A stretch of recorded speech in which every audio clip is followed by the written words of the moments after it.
现在我们要进行的是专题演讲，题目是黑盒子白方格。我们有请本场次的主持人Li-Chun教授上台引言，请掌声欢迎，谢谢。大家好，欢迎感谢大家在礼拜日的下午还过来参加我们的今天的议程。那我们今天的接下来的演讲题目叫做黑盒子白方格。那大家可能会好奇黑盒子是什么？就对讲者来说，黑盒子不只是代表一种技术，也就是说我们好像通常不知道它们里面在进行着什么，它在演算着什么，或甚至它到底在干什么。那今天的讲者会帮我们就是深入的去讨论说，科技或是媒体艺术在当代策展跟当代美术馆的环境下面要怎么样如何被展示的一个问题。那我来稍微介绍一下今天的讲者。今天讲者是纳德拉罕的教授，那他是密西根大学艺术与设计学院的荣誉院长。那我们的语坛人呢是曾玉娟教授，他是国立清华大学的科技艺术研究所的教授那样子。那我们就欢迎，对我们，然后我们就接下来我们就期待这场演讲那样，感谢大家的到来。Thank you, Li-Chun, for the introduction. Thank you, Amy, for the invitation to speak here, and thank you, Chunchie, for hosting us here in this amazing venue. And thank you all of you for being here. So black box, white cube. I'll try and talk a bit about this quickly before I start my proper black box. When we think about a black box, what I'm talking about here is both the black box of technology, where it's so difficult to understand what is inside, what the mechanisms are in a black box of technology. Black box is also an expression that is used to describe a space for experimental work, especially in theater. And black box is also what ends up being the space in which media artists and media art exhibitions have been presented. Very often, the kind of bright lights of an exhibition space are not conducive to a lot of media art exhibitions. So that's the black box. And the white cube is the white cube of the gallery, the exhibition space, conventional museums. And I mean to suggest by black box, white cube, this tension that exists, especially when thinking about curating media arts, that tension that exists between how much to show, how the work of artists using technologies can be shown, and the curatorial assumptions, the artistic ideas can be presented within the framework of a museum setting. And that tension is a historical one, and what I will try to do now is to the first half, I'll try and present to you a very, very brief history. So please don't shoot me if I don't get it all completely covered. But what I'm trying to show you is a snapshot of the history of media art exhibitions, and trying to highlight a few issues there that I have taken as useful for me in my own work as a curator, working with media art exhibitions and media artists. All right, I'll start. So what are media arts? And again, this is meant to be an inclusive definition. So any art form practices that uses a variety of new and emerging technologies, and they could range depending on the time frame you're talking about: information, communication, imaging, experiential, like in VR and in XR, interaction, and biotechnologies. So the kind of art forms they take in art history could be any of these things: games, virtual reality art, net art, robotic art, bio art, nano art. So the widest range of artistic forms. The generic title for this that most of us use is media arts. Now, what I wanted to do is to now share with you a kind of a quick history of media arts exhibitions, how they have been curated, how media art works, defined as I did earlier, how have they been shown in art exhibitions? And I would like to suggest to you, and keep this in mind, first, if they have been shown ambiguously, meaning it's not clear how they are existing as objects, they are only ambiguously presented as artworks. Parallel developments, meaning very often in the history of media art exhibitions in art, they have been separate developments, meaning media art exhibitions have been separate from contemporary art exhibitions because the kinds of needs that media artists and media art exhibitions require have not been conventionally supported by contemporary art venues. So they develop in parallel ways, sometimes in separate spaces, sometimes in events like festivals and biennials. Casual exclusions, meaning that very often media art is not even shown in contemporary art exhibitions simply because they think, oh, well, you know, we have to show a lot of other things, paintings, sculptures, installations. Media arts, we can exclude them. We can still make the point that we want to make curatorially. Occasional intersections. Sometimes they intersect, meaning media arts and contemporary arts intersect, but it's occasional and it's not purposeful. And lastly, integration at the margins, meaning they integrate them, they show them, but they show them in a way that is containing the full impact of what they are doing. Now, I'm not trying to present media arts and media artists and media arts curators as some kind of like marginal, completely excluded category. But I do want to highlight to you that historically, media arts has not comfortably set within contemporary art context. And part of that has got a lot of other reasons, and I'll try and explain some of them. So these are the 5 different ways in which media arts have been presented, and not always well. And I'll show you some examples. I also want to highlight to you in my brief history of media arts exhibitions the fact that there are what is media art itself and how it is presented in an art context sometimes is shifting. Whether it's the object or the subject of the presentation also shifts. So sometimes machine is used as a trope to organize the way in which media arts are presented. Sometimes it's information, and there the connection to conceptual art is enacted. Sometimes it's kinetic art, and kinetic and movement-related works are presented. Moving image, the projected image, video, film, and how they get sometimes lumped into media arts and sometimes disarticulated from them. Systems, how media arts are sometimes presented as representing systems of organizing information, communication, information technology. And this is a later development with the development of computational systems. The idea that media art forms actually use fundamentally information technology.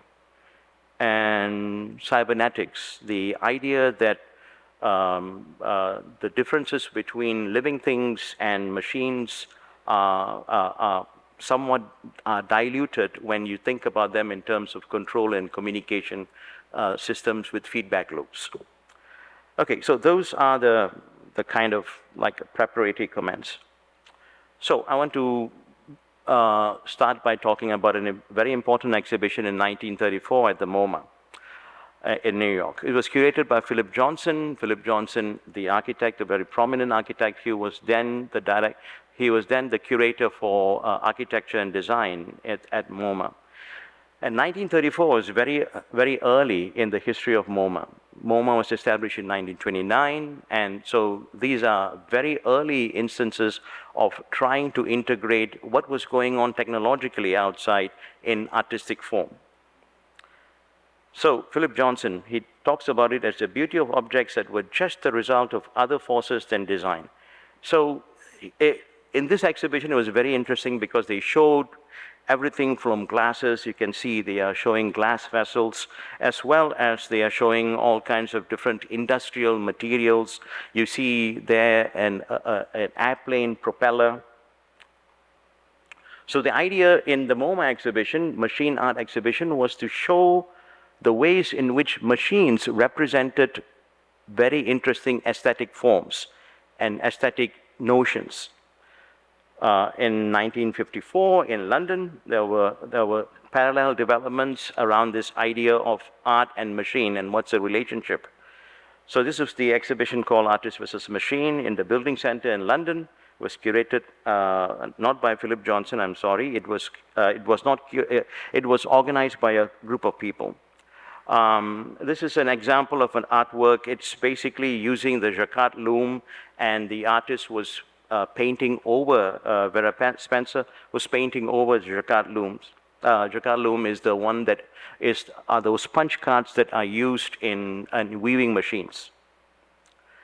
Around the same time in Paris in 1955, the Galerie Denise René showed Le Mouvement. I was just talking to Roy Shen about this yesterday because he studied in Paris also around this. I mean, much later, but the idea of kinetic movement, kinetics and movement was an important part of the media arts history.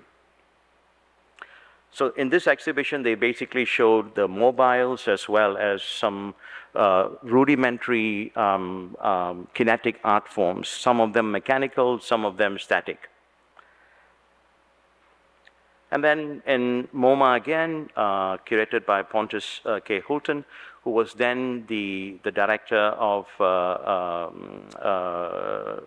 the museum, the Modern Museum in Stockholm. The machine is seen at the end of the mechanical age. Again, the trope of the machine was an important part of organizing ideas around art and technology at that time. So this exhibition was very, very interesting. I think it's one of the most important exhibitions in media art history. So Pontus Hulten talked about it as the transition away from machines. He talked about the Industrial Revolution as being over, and computation as setting in a new era. And he wanted to capture artworks that showed that transition. As you can see, in this exhibition, they showed Da Vinci's flying apparatus drawing, as well as an early version of a car, a steam locomotive that was driven by steam in 1770, 1771. They also showed Rauschenberg's pantomime, which had two functioning fans, as well as Moholy-Nagy's light space modulator, which was a very important work in kinetics. And Jean Tinguely, mathematic, was one of the earliest examples of interactive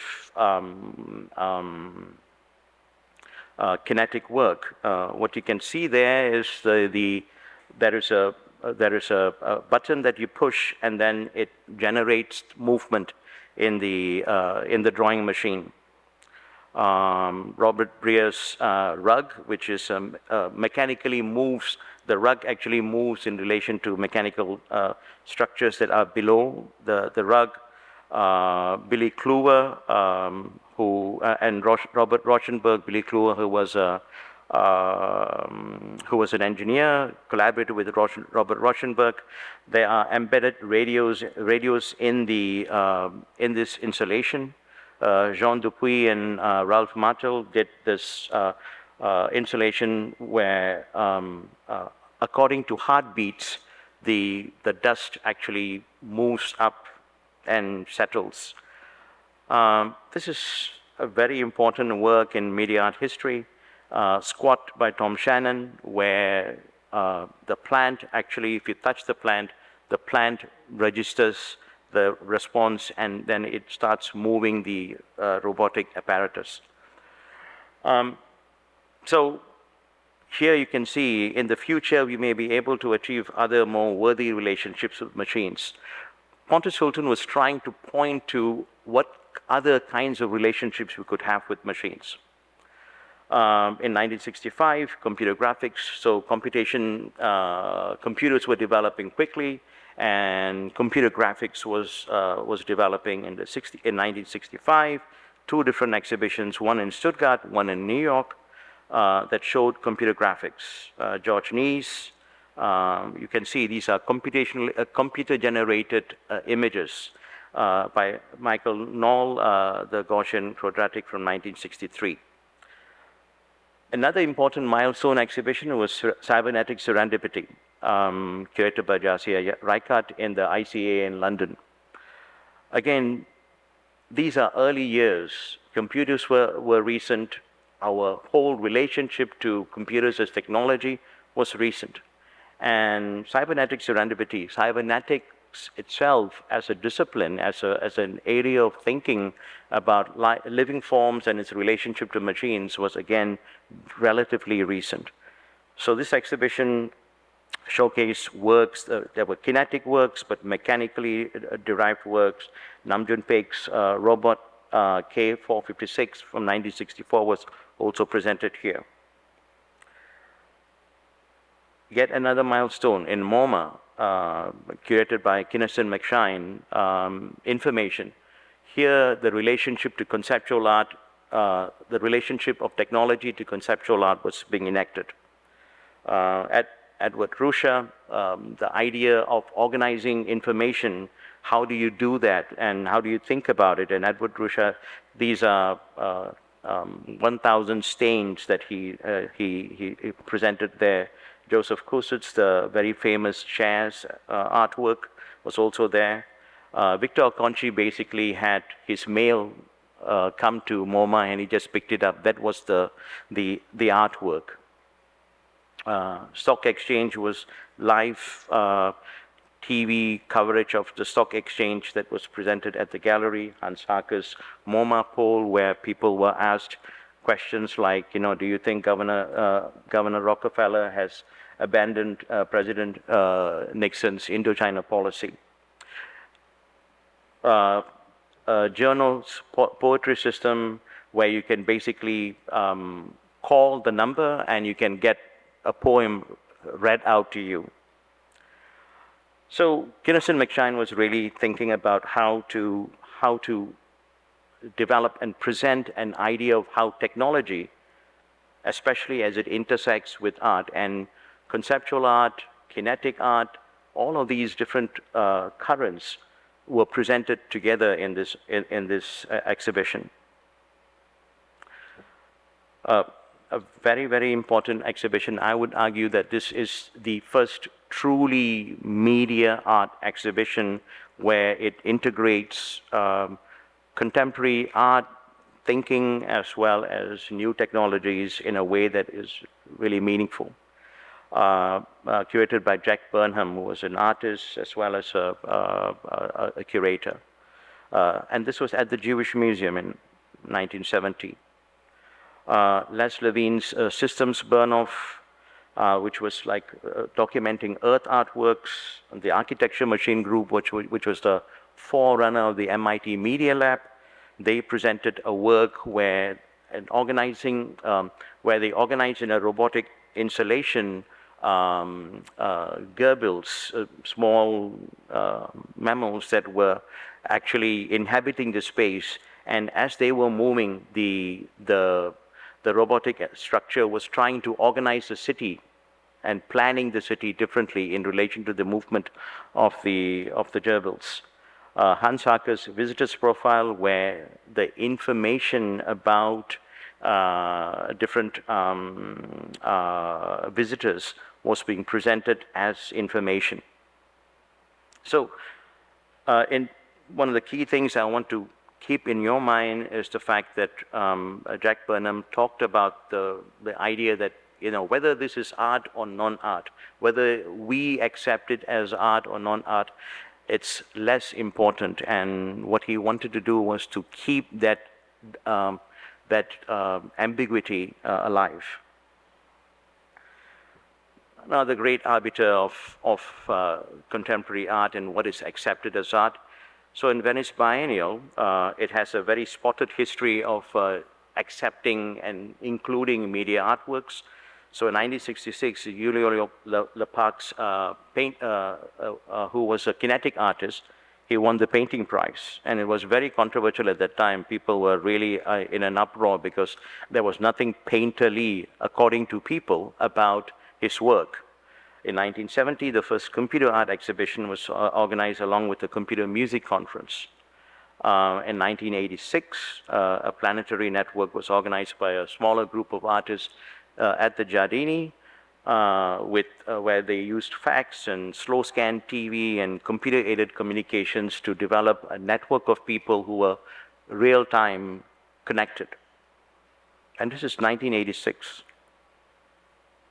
That's a work that was not considered painting by Julio Lepax. So next, I want to show you, again, in this, I'm still talking about the history. Next, I want to show you some institutions that actually included and consciously tried to show media art exhibitions. The Kiasma Museum in Helsinki, the Guggenheim in New York, the Whitney Museum, and the Walker Art Center. In the Walker Art Center, they established in 1997 something called Gallery 9, which was run by Steve Dietz, a very important media curator.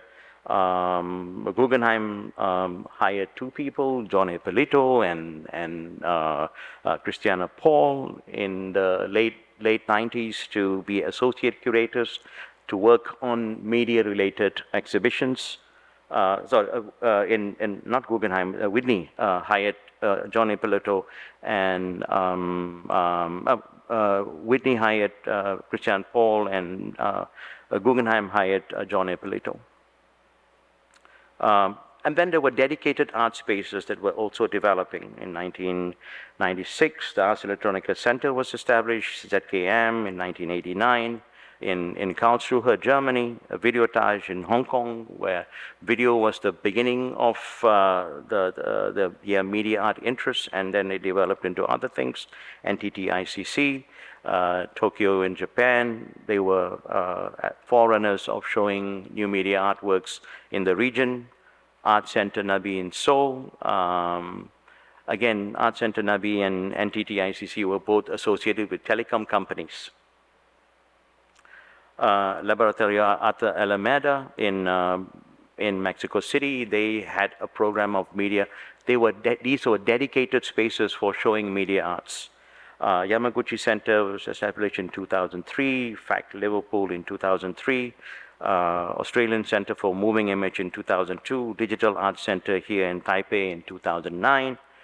What I'm trying to show is that while some major art venues, art museums were trying to integrate media art in the margins, there were some dedicated spaces that were also developing. These are the parallel developments I was talking about earlier. And there was a lot of online curating that was going on. I've not captured everything, and I just heard this morning that there was some early online curating that was going on here with the Digital Art Foundation, and I would like to capture that. So Walker Art Center, San Francisco MoMA, eSpace, Whitney Museum had the Art Port, Rhizome, eArt, ASEAN, that was established in Malaysia in 1997. So again, parallel developments. Because media artists were not actually getting shown in regular museums and conventional museums, they started developing their own parallel network. Arts Electronica, established in 1979 festival, it has been running for a while. The International Symposium in Electronic Art, various locations all over the world, started in 1998. Transmediala in Berlin, Video Brazil, which was initially started as a video festival and then expanded to include a lot of media art forms. Microwave Video Art Festival, again, video was the starting point, and then it developed into a lot of other interactive works. Media City Seoul in 2000, Ogaki Biennale, which was a dedicated media art exhibition, Transitio in Mexico City, and the Digital Arts Festival here in Taipei. So what I hope I have tried to show, and very, very briefly, is the relationship between art museums, art venues, and media arts. It's an uncomfortable relationship. It's an uncomfortable relationship where no one really was sure how to include it and when to include it, and when they included it, how to frame it, how to talk about it in artistic terms. So I want to present to you the argument I've been making for a while, that art museum is a constraint. When it comes to media art, artworks, art museum, conventionally defined, is a constraint. There's a lack of technological infrastructure. I remember in 2000 when I did the exhibition, 2001, I did the exhibition in Singapore Art Museum, Cyber Arts exhibition.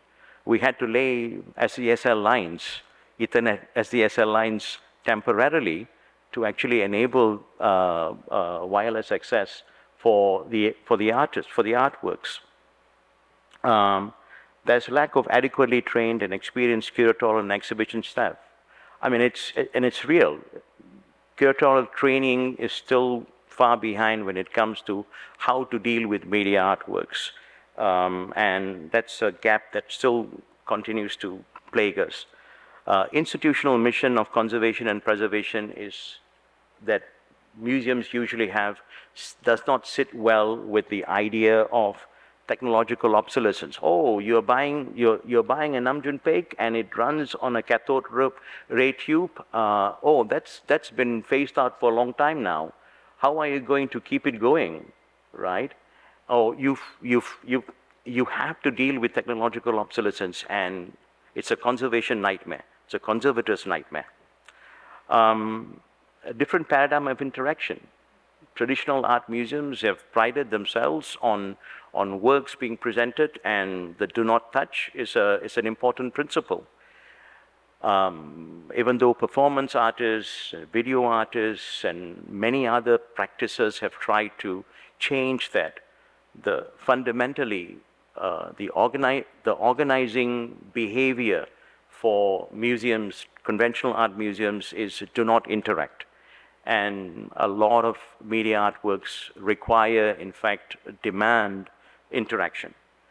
And I suspect that there's a small amount of technophobia in how people think about media arts in museum context, because art is seen as counterposed to technology.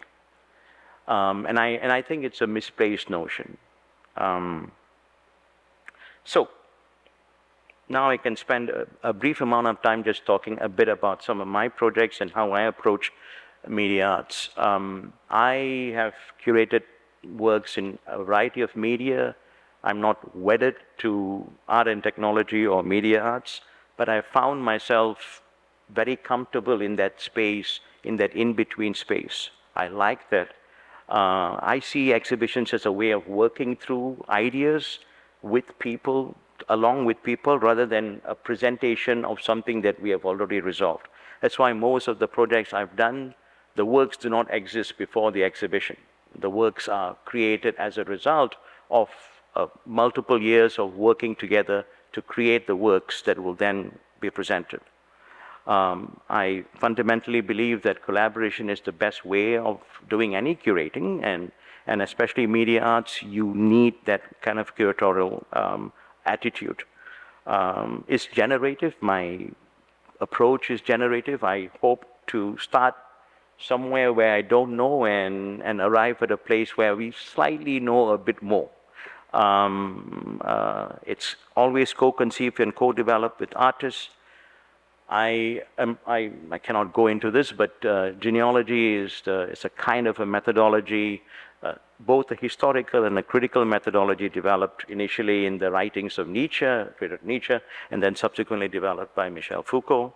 But I see that as a way of unpacking the relationship between things in and over time in history. I am committed to site and cultural specificity. I want to know where we are presenting and how we can make the connections to the site in a very real way, and I am not wedded to any specific media. I love the idea that of diluting the differences between art objects and other things. And I think a lot of media art objects don't look like art. And I think that's the great facility and benefit of working in media arts. My work is informed by research in art and science and technology. I do not think that one could work in media arts without being equally committed and equally facilitated by the histories of all of these. And I do think that both as curators as well as media art curators, we have a responsibility to be disruptive of the technological discourses that we inherit, and to not just buy into the idea that these technologies are going to save the world, and to question it and to disrupt those discourses. Okay, so I'll very quickly show you some examples of works, and I'll end, and then so we can have more questions. Cyber Arts was an early exhibition I did in 2001 at the Singapore Art Museum. Cyber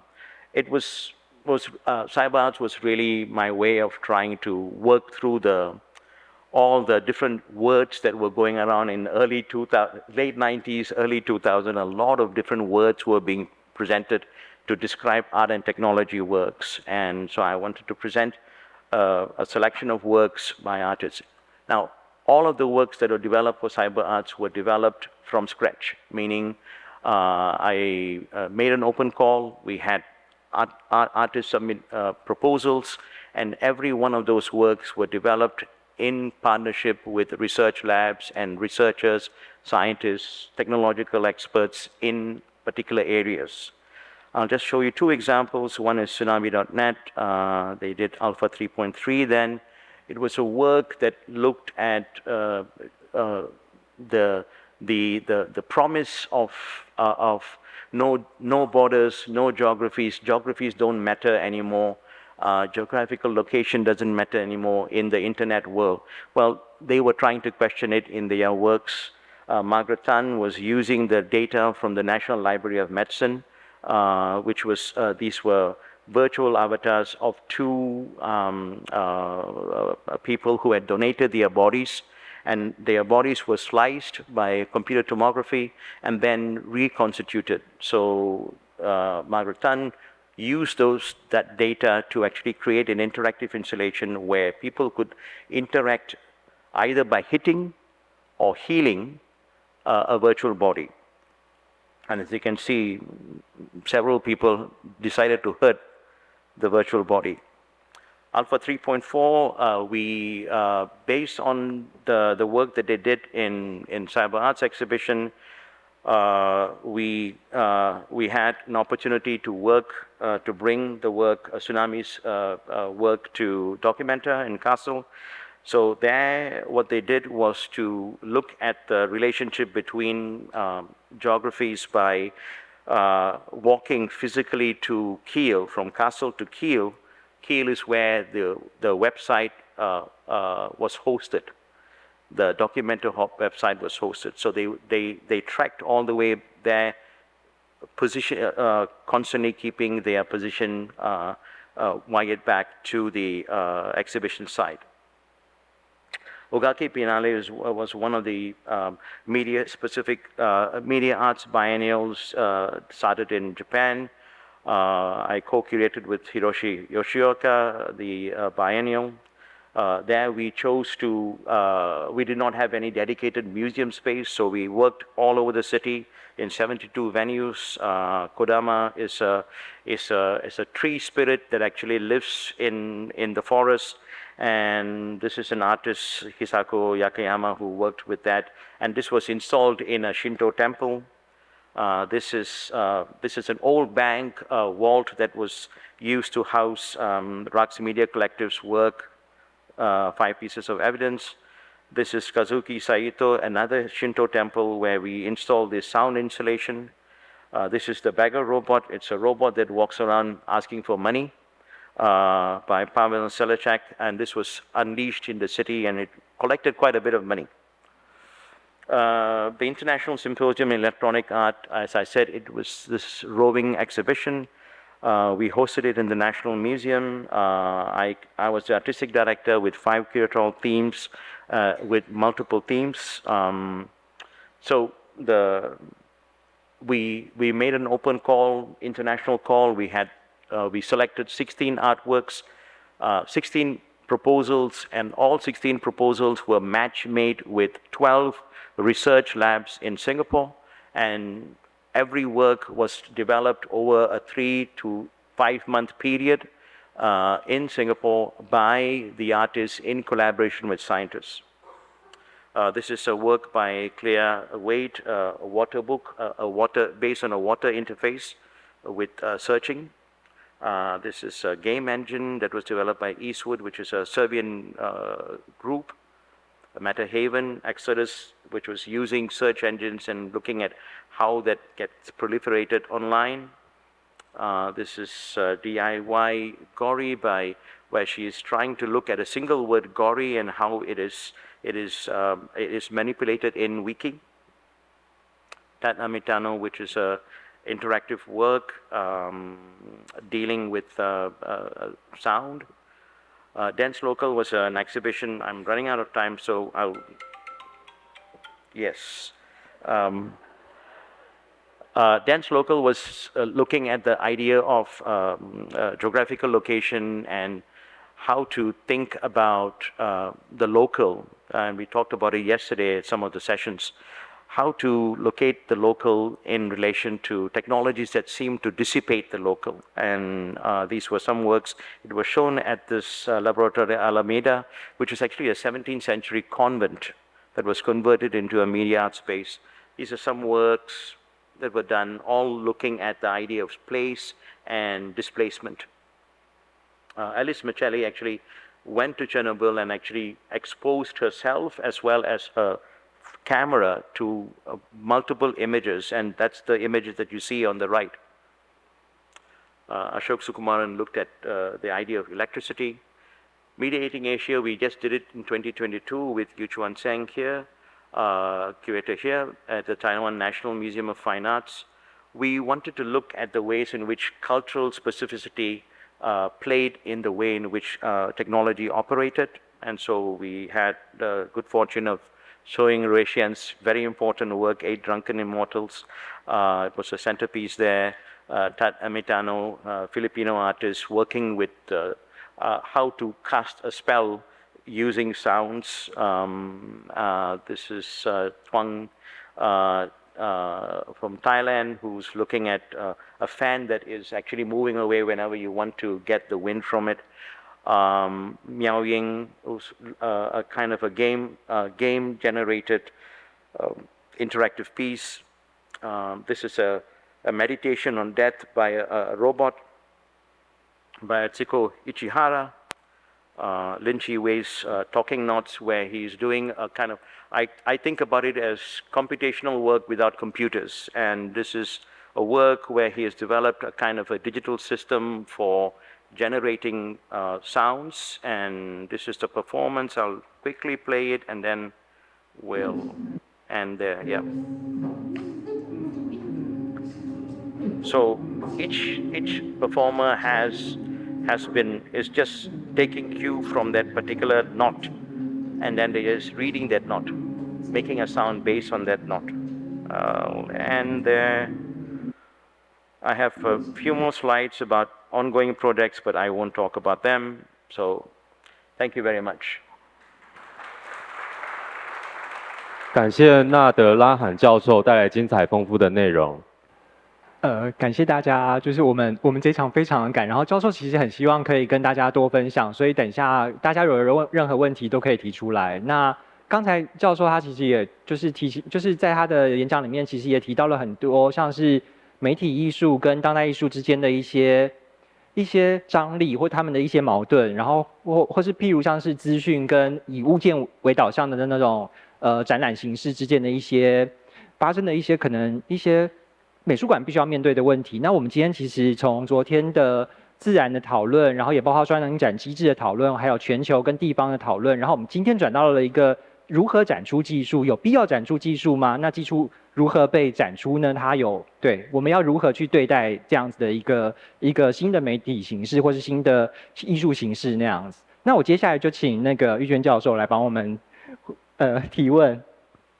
好，今天再次听到 Gunalan 的演讲，其实非常的开心，然后自己也觉得很荣幸可以坐在这边跟 Gunalan 一起语谈，因为2004年我们第一次邀请 Gunalan 来交大演讲的时候，我其实只是一个研究生，博士班的博士生这样子哦。所以经过了20年，那其实20年前，因为刚刚 Gunalan 谈到了一些国外的一些科技艺术的发展史哦。那2004年在台湾也是一个非常重要的年代，因为那一年我们终于有了我国内的第一个国际的科技艺术的大展，就是漫游者，我们的策展人就在现场，就是王俊杰老师。那当年我们在看漫游者的时候，其实在老师策那个漫游者，我们知道里面有非常多的困难，包含第一次呈现就是非常多复杂的科技，在一个美术馆的场域里面。那台湾经过了20年以后，其实现在的美术馆其实非常的适应各样各式的技术呈现。我觉得这是台湾20年来的进步，然后也有非常多的数位艺术节，有非常多的科技艺术节。还有光影节，就是基本上台湾的科技艺术创作者，可以在如果愿意的话啦哈，你可以从年初展到年尾都有地方展出你的科技艺术的一些相关的创作哈。那其实我觉得Gunalan刚刚在提到的演讲内容，其实也让我有蛮大的一个感触，就是说科技艺术发展史的重要性。因为他从一个历史的脉络去跟我们介绍，从就是早于50年代到60年代到80到最后2000年世代，在这么多不同的国际的发展里面，科技艺术其实都一直在我们的市场、我们的艺术环境里面，其实都是发生的。那只是说在刚刚Gunalan介绍的一些过去的脉络里面，我不知道大家有没有注意到，前面的其实都比较是在讨论一些技术的应用，或是说甚至到后来有蛮多其实是去讨论技术怎么样、科技怎么样，透过艺术家的创作方式去产生一种新的互动的体验经验。那最后呢，其实Gunalan在他的策展里面开始回到一种非常文化的讨论，而不是科技作为一种工具而已。科技并不是只是去创造一个壮美、很美的影像，或是一种让你很惊异的。其实坦白讲，现在的科技惊异大概持续2-3天，我们看到 AI 大概也2-3天就觉得 OK 了这样子。所以其实那种惊异感，其实对于艺术的意义的承载，其实慢慢的好像没有那么吸引人了。大家其实反而更喜欢的是去看艺术到底科技可以怎么科技艺术怎么去讨论科技，怎么去讨论文化，怎么样去带给观看作品的人更多的内心的一些对于科技文化时代的一些回应这样子哈。那其实我在这么多年的创作还有教书跟很多的艺术家面对，甚至有很多学者其实也会有被质疑说，为什么科技艺术作品一定要批判科技？就是我们不能够就是创造很美的作品吗？就是就像传统在画画一样，我们可以画很美的作品，难道我们不能做就是很美的作品？然后不一定要批判，为什么一定要批判呢？那其实因为我觉得国内跟国外的状况好像有点不太一样，所以其实我蛮想知道，就是说以Gunalan在国际上的现场唯一来自美国，对，还有我在亚洲策展这么多年的经验里面，其实是不是可以告诉我们一些现在国际上的在科技艺术上创作的主要的讨论的议题？就是我们不是说我们一定要追上国外的，或者跟随，或是 copy 国外的一种创作趋势，而是我们在岛内，其实尤其是我们在这个环境里面，其实我还蛮好奇的，因为希望能够理解一下现在的一种趋势，这样。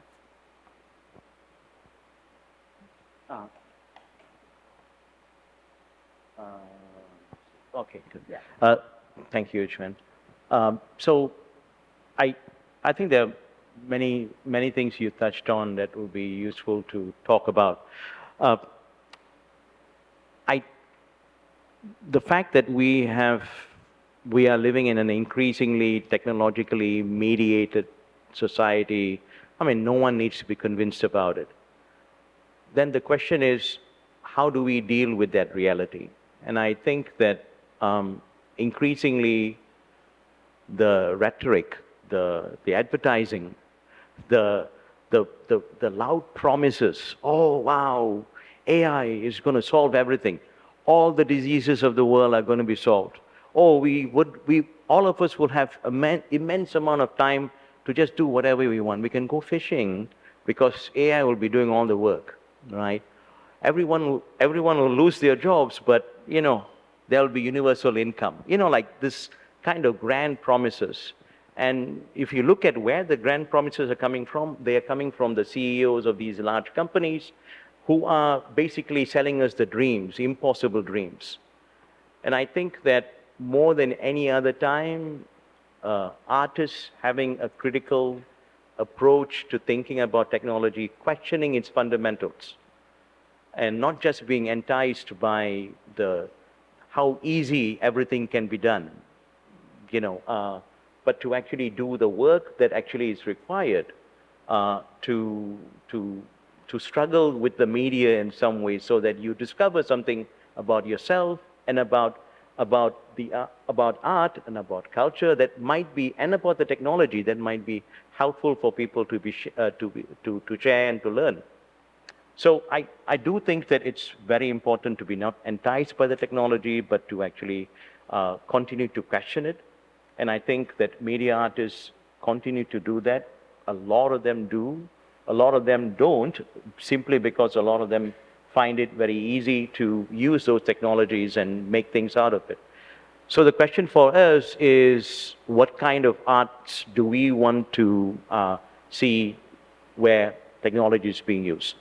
What is the implication for a curator when you are selecting? I remember after the show Mediating Asia opened, you said many people were surprised that the technology was very not so advanced. Not high tech. Yes. Not high tech. Not high tech, yes. So, but it was purposeful. We talked about it, right? We talked specifically about how we should be choosing artists who are thinking about technology fundamentally, not instrumentally, not as a tool, but not just simply as a tool. Simply as a tool, not as a way of like, oh yes, this is my art. My art is non-distinct from the technology. And I think that our focus was to try and choose artists and choose artworks that represented a different kind of relationship, a culturally located, different relationship to technology. And I think we should continue to do that. And some of the more interesting things that are going on out there, as you're going back to your question about what's going on out there, I think that a lot of the interesting things that are going on out there are not high tech. They are not simply celebrating technology. They are highly critical of it. They are pointing us to different ways of relating to those technologies. And I think that we in the arts need to be doing it. And if we don't, no one else is going to, because the other technological, there are scholars who are asking these questions, but we will be in the minority. And we are the minority, because the larger world is happily engaged in this innocent relationship to technology. Oh well, the technology is able to do this, to do that, and we'll just make it work like that. 我想其实另外另外一个问题哈，其实我也蛮想问I want to ask another question to Guna。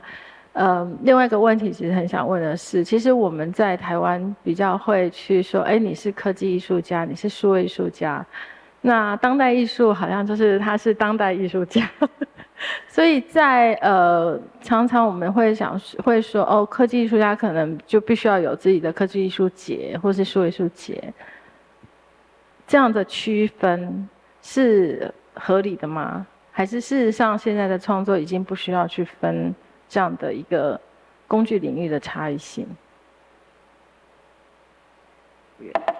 Great question.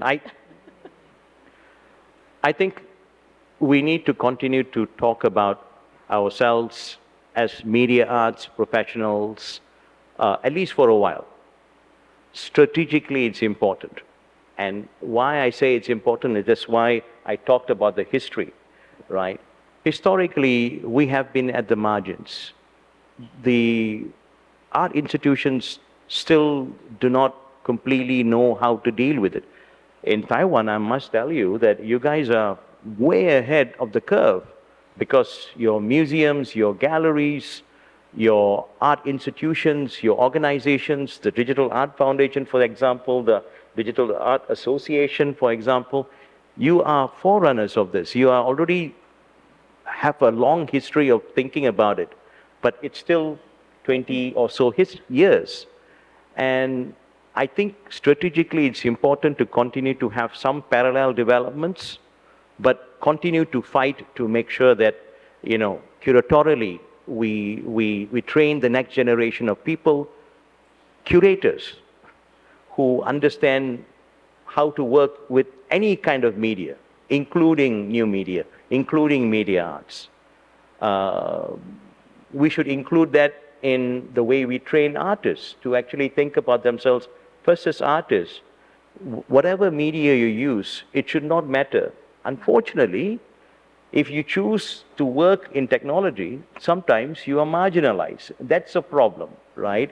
So the question is, at least strategically, it might be useful to have organizations, parallel festivals, to continue to do the hard work that needs to be done in our field, but we should also happily and consciously try and break into the institutions that we are being marginalized in. We need to make sure that the discourse, the popular art discourse, we are not just letting the popular art discourse by. So we should be thinking decolonization. We should be thinking about the ways in which indigenous knowledges can be incorporated, right, into the way we think, right? So whatever currents there are in the arts, we should be happily embracing it, connecting with it, with whatever tools we are choosing to use. Ultimately, I hope there will be a time when we will just be talking about ourselves as artists. You know, like the same question could be asked about women artists, feminist artists, right? Oh, do we still need to have those categories? I think strategically it's still important to play that essentialist argument, you know, that we are this. Because until we get accepted and circulated, and where the discourses are not on par, they are not based on lack of knowledge about what we are doing. Thank you, thank you so much. 谢谢 Guna 的回应。那我们请主持人。好，因为教授很希望可以跟大家一起提问。那我觉得刚才教授给我们提醒，就是说可能艺术还是有一个挑战跟任务，然后在这一个非常科技狂热或是恐惧科技的这一个时代里面，好像艺术要做的事情好像是去探问那些好像不能探问的东西，好像不需要探问的东西，也就是我们身边所有的这些新媒体，然后也就是那些我们身边许许多多的黑盒子。那对啊，所以这或许是我们今天的策展跟美术馆可能需要想的事情。那我们该怎么样去探问这些无法探问、看似不需要探问的新媒体、新媒介那样子？好，就是那请大家就是如果有任何问题可以提出来问教授，教授也很希望可以跟大家。哎，那边有一位，对。I'm sorry, I'm raising my hand for my best friend. She have a question. Hello, Gunalan. First of all, I would like to appreciate your lecture of media arts, and it's full of knowledge and experience sharing, and I also take a lot of notes. Okay, and I would like to know your opinions as now the AI-generated arts are a popular topic, and what kind of challenges we will face when it comes to presenting the AI-generated art in exhibitions. Thank you. 第一个问题他没有听清楚，可以再也可以用中文说，没有关系。I would like to know what kind of challenges we will face when we held the exhibitions of AI-generated arts. Oh, well, this is so I teach a course called Art Controversies, and we spend about 2 weeks discussing controversies around AI. And if you are not already thinking about these things, you should, because AI is fundamentally, practically every AI image generation system out there is feeding off your works, all of your works. Whatever you put online, you put it on Instagram, you put it on Facebook, you put it on your own website. If it's on the web, it's AI, it's going to eat it up. Right now there are 3 different cases that are going on, some in the federal courts and some that will ultimately go to the Supreme Court.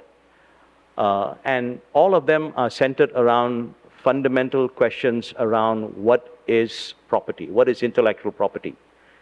And AI-generated images, if you're using an AI-generated system, essentially what you are doing is you are cannibalizing on other people's images.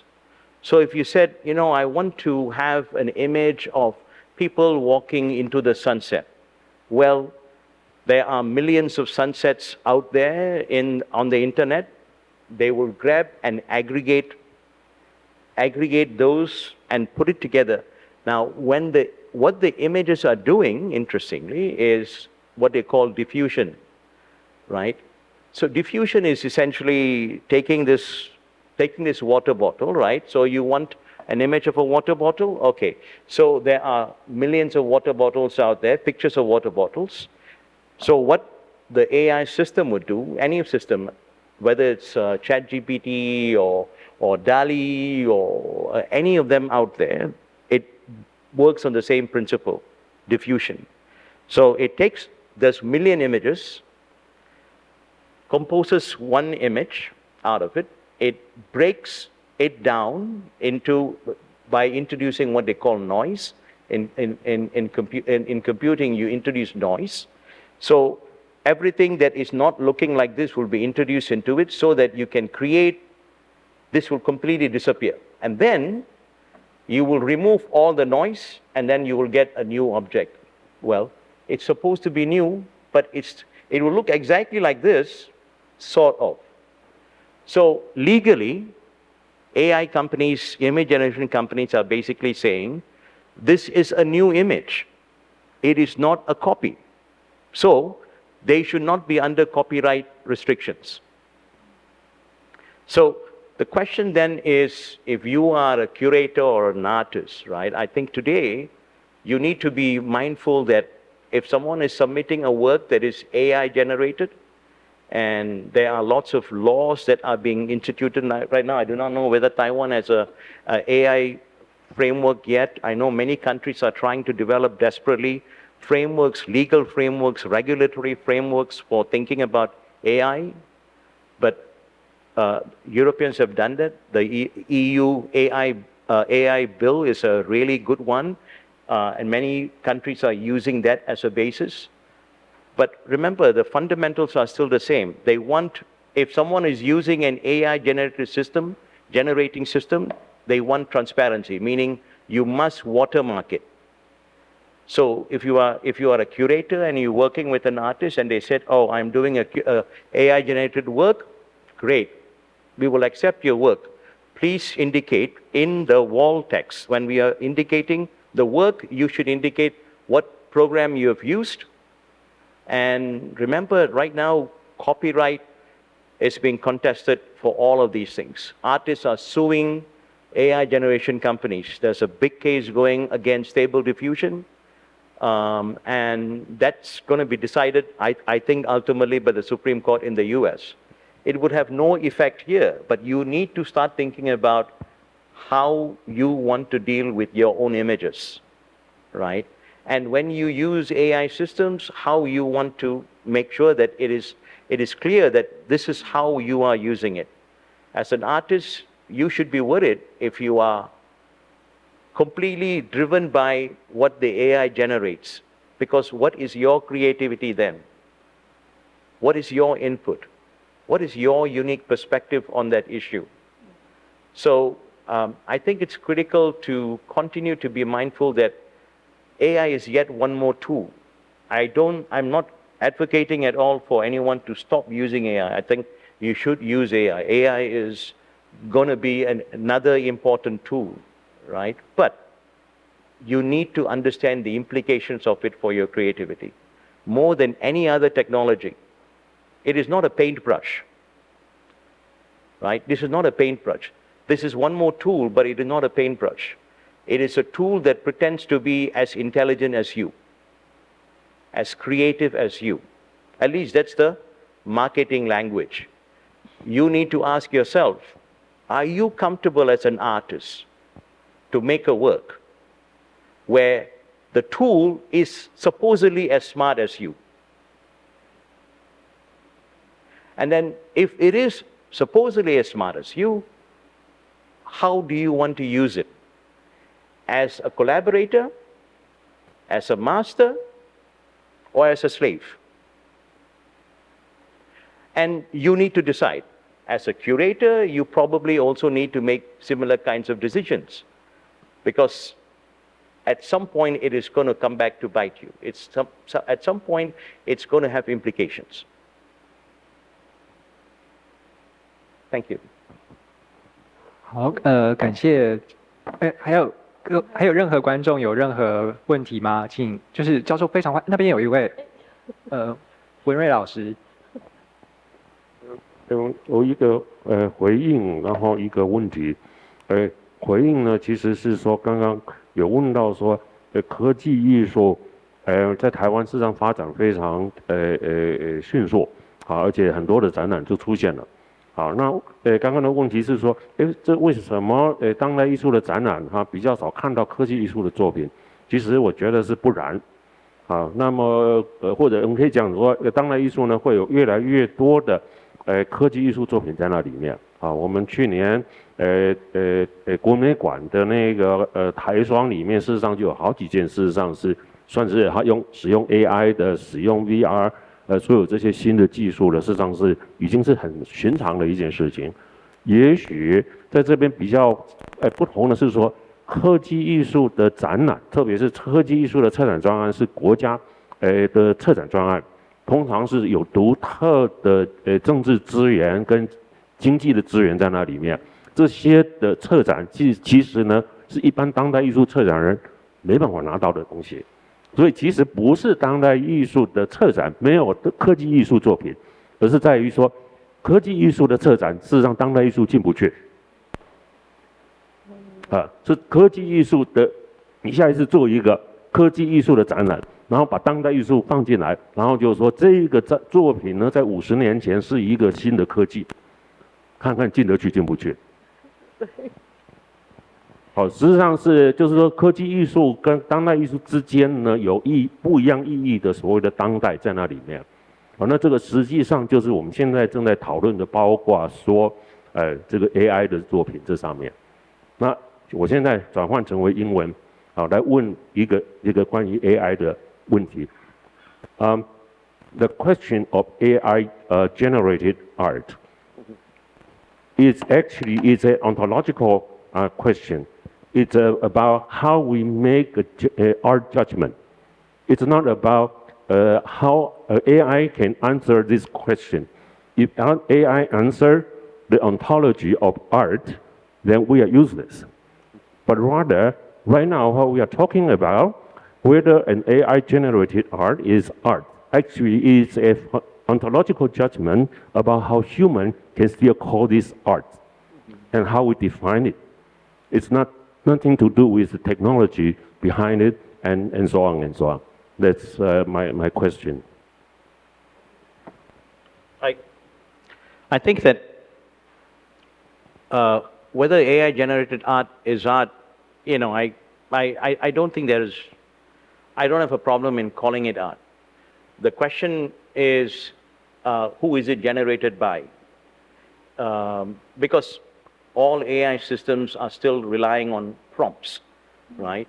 And there is a whole industry of prompt engineering which is trying to ask the right questions of AI systems.